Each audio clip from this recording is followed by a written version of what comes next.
Лаборатория социологических исследований работает при Абхазском госуниверситете. Напомню, что создана она была на базе Центра науки и образования МГУ в Абхазском госуниверситете. Лаборатория изучает актуальные проблемы жителей Абхазии посредством проведения социологических исследований.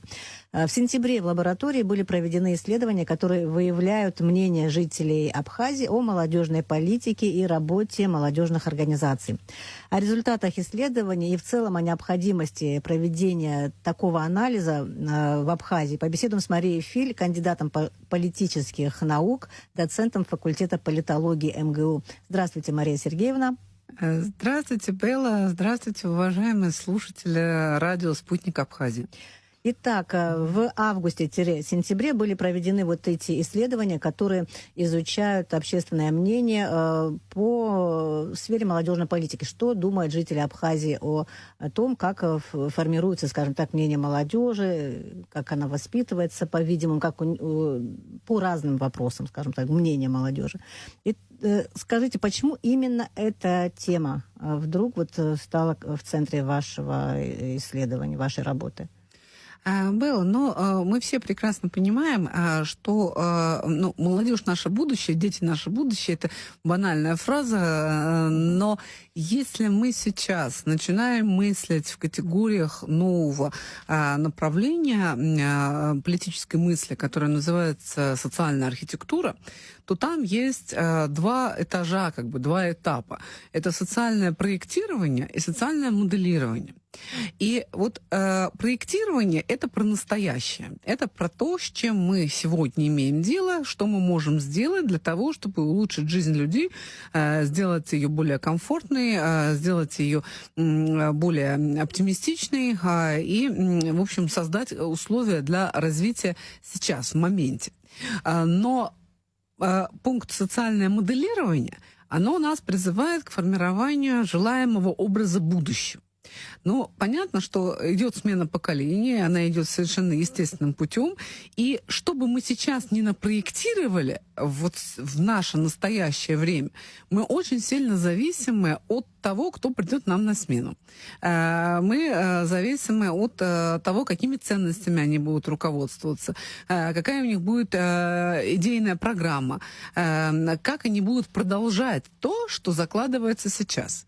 Поэтому сочли необходимым затронуть эту очень сложную тему для Республики Абхазия, немножко в нее углубиться. И скажу, что получился самый объемный отчет из всех, которые мы подготовили.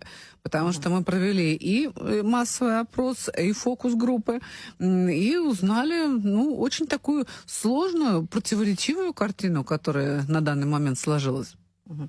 Скажите, что удивило, скажем так, по результатам больше всего исследователей? Удивило в первую очередь, что когда мы задали вопрос, на что должна быть в первую очередь направлена молодежная политика, респонденты с большим отрывом, больше 60%, выбрали пункт духовно-нравственное воспитание.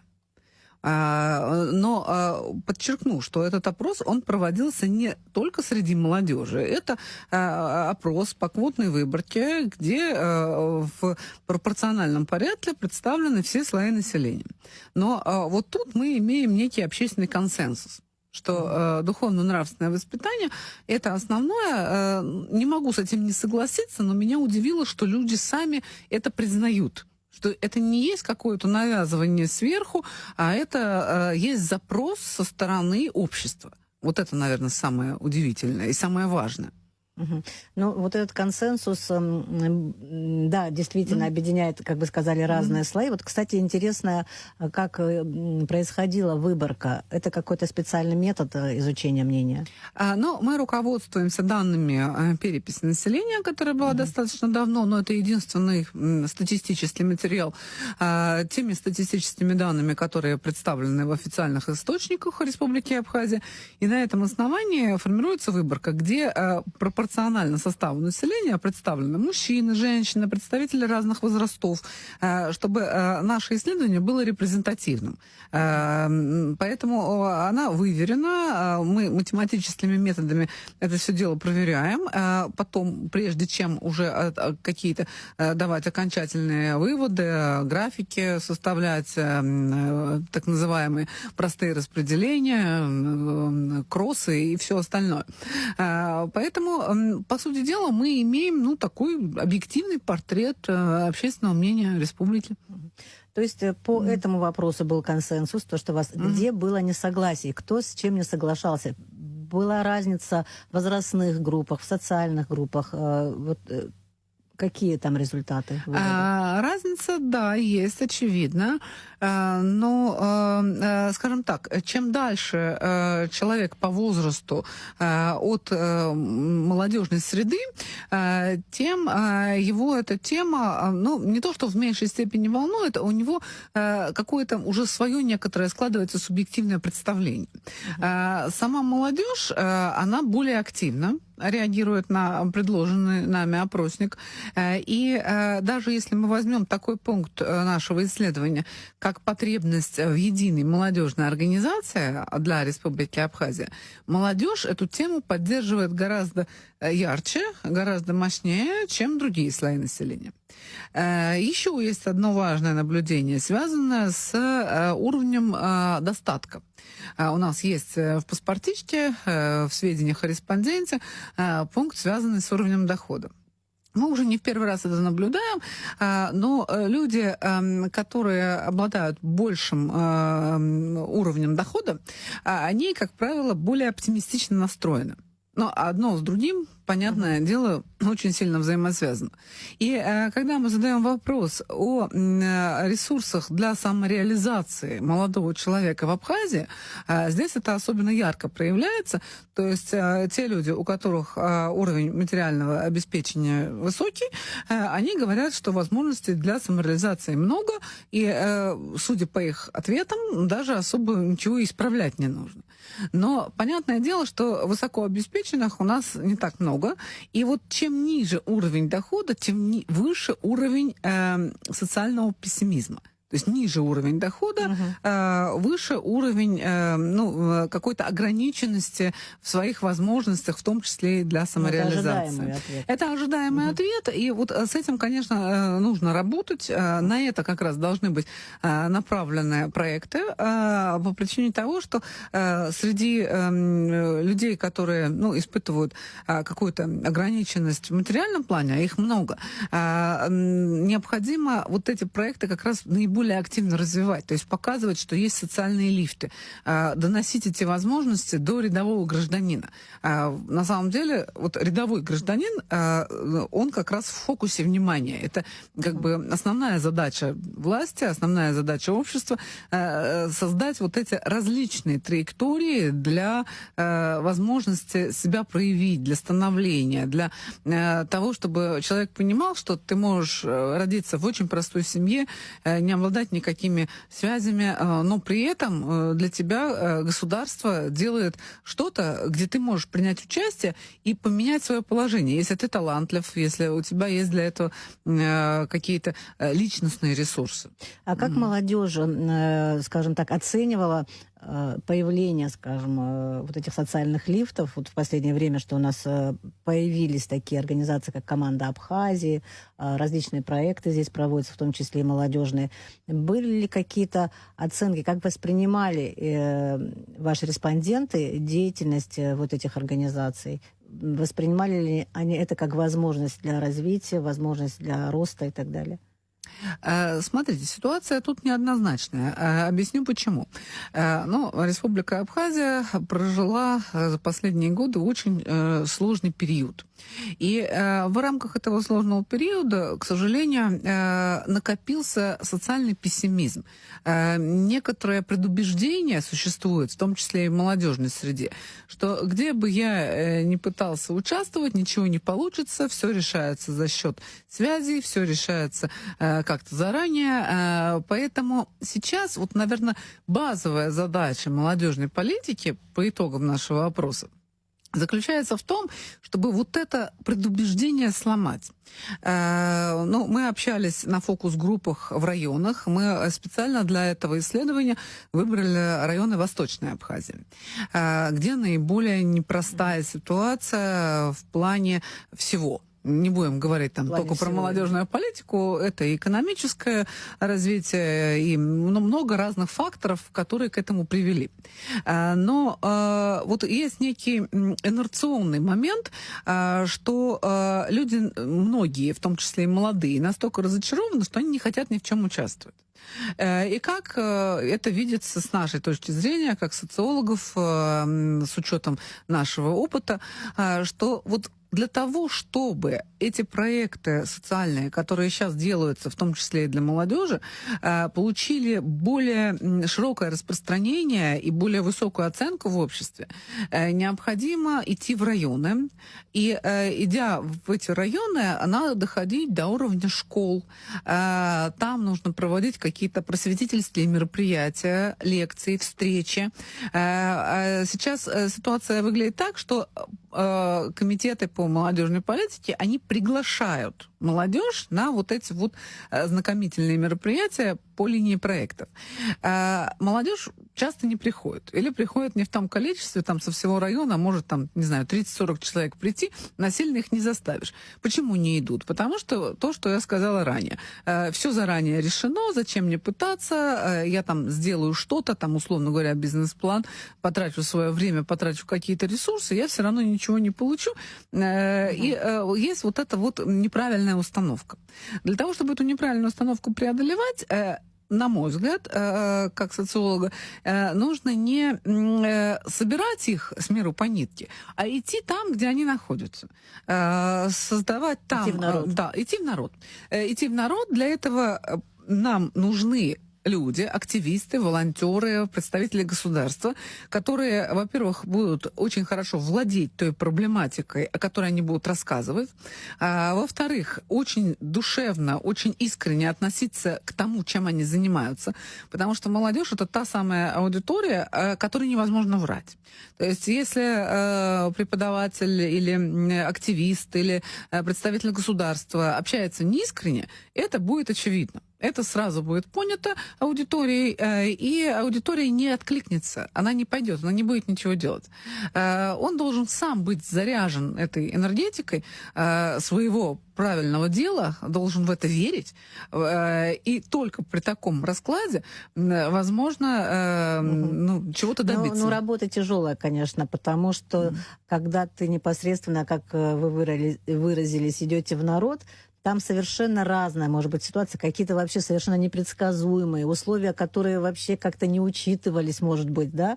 И это очень-очень непросто, но тем не менее, наверное, как-то нужно из этого выходить каким-то образом, чтобы и надежда у людей появлялась, и какие-то возможности для роста, чтобы они могли ими воспользоваться.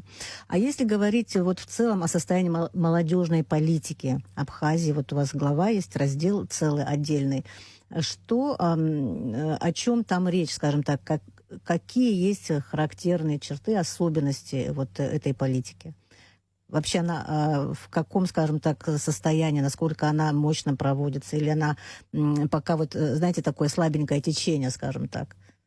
Ну, Белла, здесь ситуация, опять же, неоднозначная по данным наших исследований. Конечно, очень сильная работа, мощная, проводится в столице, в Сухуме. В городе Сухуме для молодежи очень много всего делается. Мне, например, очень понравился проект «Социальный лифт», который здесь реализуется, где проводится как раз то, о чем мы говорили. Адресная работа с группами риска, с малообеспеченными. Создаются для них реально вот те самые фактические социальные лифты. Кому-то помогают пройти курсы повышения квалификации, кого-то устраивают на обучение в университет или в среднее специальное учебное заведение. Это все такая комплексная работа государственной власти. Но это все делается, и, конечно, все это выглядит очень оптимистично, вселяет надежду, но это столица. При этом есть у нас другие территории. Ни в коем случае нельзя сказать, что там чиновники работают плохо, не дорабатывают. Они стараются как могут. Но там другой масштаб финансирования. Там очень мало людей, которые, вот те самые люди, которые должны ходить по школам, которые должны быть заряжены, которые должны там рассказывать правильные вещи. Их просто вот физически не хватает. Мне очень понравилась идея, высказанная одним из респондентов, идея о необходимости создания молодежных центров в масштабах всей страны. То есть некий молодежный ресурсный центр. У нас это в отчете описано, что это такое. Это, во-первых, это помещение, а во-вторых, это люди, а в-третьих, это определенная инфраструктура. То есть это место, где молодой человек может провести свободное время. У него там есть и компьютерный зал, и тренажерный зал было бы хорошо там иметь, и есть какие-то специалисты, коучи, которые могут ему рассказать о проектах, в которых можно принять участие, возможно, какое-то дополнительное обучение там же можно проводить. То есть это некая точка сборки. Но это точка сборки. Центр притяжения. Центр притяжения. Что куда молодому человеку пойти? Потому что на некоторых территориях какая ситуация? Что, конечно, центр притяжения — это школа. И все крутится вокруг школы. Там есть спортивный инвентарь, там есть учителя. Но помимо школы хотелось бы иметь что-то дополнительное, где человек может провести свободное время, чему-то научиться, иметь инфраструктуру для образования, даже не обязательно для образования, просто для времяпрепровождения, что где можно культурно собраться с друзьями, не на улице, не с сигаретой, не с бутылкой, и не дай бог не с наркотиками, а именно вот цивилизованное культурное место, где можно проводить досуг. Угу. Может быть, там и лекции, мастер-классы, все, что возможно, Да. и обучающие различные вот семинары. Да, по желанию. Да, что касается социальных лифтов, таких вот молодежных проектов, вы говорили о том, что молодежь сразу считывает там неправду, ложь, фальшь какую-то. Вот этот элемент, скажем так, нарочитости, да, показушности. Есть ли такое, отмечали ли ваши респонденты такую вещь, как что это игра на публику, а в итоге получается, как всегда? Был ли такой момент? И вы исследовали ли скажем так, эту особенность, этот феномен? Но респонденты говорили о таких вещах, что периодически это происходит, да, бывают. И тут вещи взаимосвязаны. Я вот сказала, что должны быть люди, заряженные идеей, которые работают с молодежью. Необходима под это инфраструктура. Потому что если у проекта нету ответственных, у любого, нету команды, вот сейчас, в том числе и высшее руководство Российской Федерации, пересматривает отношение к конкурсам, пересматривает отношение к вот этим социальным лифтам. В каком ключе пересматривает? Что если раньше у нас на первом плане были, допустим, лидеры России, то есть вот лидер, один человек, то есть мы выбираем лидеров, потом эти лидеры, они где-то работают. А сейчас у нас другое, у нас команда Абхазии. То есть вот именно командный принцип сейчас выходит на первый план, потому что на экспериментально-опытным путем, скажем так, пришли к выводу, что один человек, да, он может многое сделать, но если он один, то какой бы он ни был заряженный, образованный, без команды, без союзников, без коллектива, он не может реализовать ничего. Поэтому сейчас, наверное, задача номер один для всех, и для России, и для Абхазии, заниматься вот формированием этих команд. Причем не на высшем уровне, это важно, но нести это на уровень районов, нести это на уровень сел. То есть вот это вот, как бы Тимур и его команда, принцип, он старый, проверенный, и он работает. Один в поле не воин, опять же, известная поговорка. Поэтому как только появятся вот эти команды, мы сможем уйти от показушности. Потому что сейчас эта показушность иногда бывает вынужденной. Что вот что-то презентовали, показали, а дальше надо работать. А работать надо каждый день. И с молодежью надо работать каждый день, и с обществом надо работать каждый день. То есть вот эти вот праздники — это точки, а между ними должна быть натянута какая-то нить. И вот эта нить это как раз работа команды. Когда люди каждый день чем-то занимаются, преодолевают трудности. Вот вы правильно отметили, что может быть непонимание, могут быть самые неожиданные вопросы, может быть осуждение, может быть негатив. И вот как раз цепочка этих команд, как бы, если она появится, сеть этих команд, является такой вот скрепляющей структурой для общества в целом. Не только в плане работы с молодежью, но и в плане вообще обеспечения консолидации общественного мнения. Потому что иначе все будут разбредаться по углам, это понятно, у каждого своя точка зрения. А вот умение общаться, умение находить вот этот общий язык и создавать вот эти социальные сети, но не социальные сети в плане в интернете, а социальные сети в жизни. Коммуникация. Вот это очень важно. Что касается непосредственно проведения исследований, наверняка были какие-то тонкости, какие-то срезы, вы по районам ездили. Вот расскажите, как все это происходило, в чем была сложность, скажем так, этого исследования? Ну, в первую очередь, сложность этого исследования в том, о чем я уже раньше сказала, социальный пессимизм. Что люди заранее идут на те же фокус-группы с установкой, что поговорили и разошлись, все равно ничего не изменится. Потому что помимо каких-то вещей, которые можно исправить в моменте, допустим, связанных с организацией каких-то пространств для молодежи, спортплощадок, мероприятий и так далее. Есть проблемы более глобальные. Не будем скрывать, в отчете это отражено. Основная проблема — это обеспечение занятости. В первую очередь молодого человека.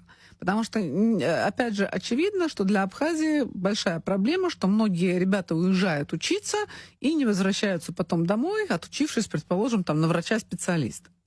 И вот эта проблема, она уже лежит в области государственной политики. Понятно, что молодежная политика — это сегмент государственной политики, но это задача одна из первейших, базовых, потому что необходимо создать условия для того, чтобы людям хотелось вернуться домой на родину.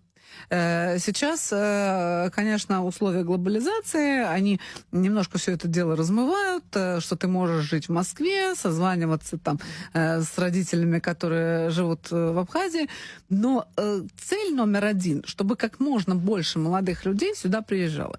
А, к сожалению, это факт, нужны средства под это, материальное обеспечение, жилье, чтобы человек понимал, что он здесь будет жить ничуть не хуже, чем он будет жить там где-то в другом месте, но здесь он получает уважение, здесь он живет на родине, здесь у него есть все возможности для саморазвития, чтобы он делал выбор в пользу своей страны, в пользу Абхазии.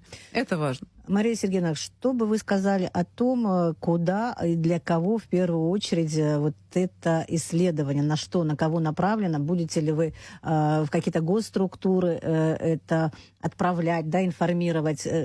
Каким образом это исследование дальше получит, скажем так, свое развитие? Вот, что вы думаете? Для кого эта информация прежде всего? Белла, но это исследование уже передано президенту Республики Абхазия Бадри Зурабовичу. Буквально пару дней назад, 16 октября, состоялся круглый стол в Абхазском государственном университете, где присутствовал президент, где присутствовал ректор. И это исследование, оно лежало на столе. Какова будет его дальнейшая судьба, уже зависит от лиц, принимающих решения. Наша задача — собрать информацию, эту информацию предоставить, ну а дальше государственные мужи будут анализировать и, надеюсь, принимать какие-то решения. Тоже надеюсь, что это, скажем, исследование ляжет в основу правильных решений, принятых в области молодежной политики в первую очередь, потому что молодежь, как вы в самом начале сказали, это то, что будет развивать, скажем так, то, что заложено сегодня. Я благодарю вас за интервью. Я напомню, что мы говорили с Марией Филь, кандидатом политических наук, доцентом факультета политологии МГУ. Говорили о результатах социологических исследований в области молодежной политики в Абхазии. Спасибо вам большое. Спасибо, Белла.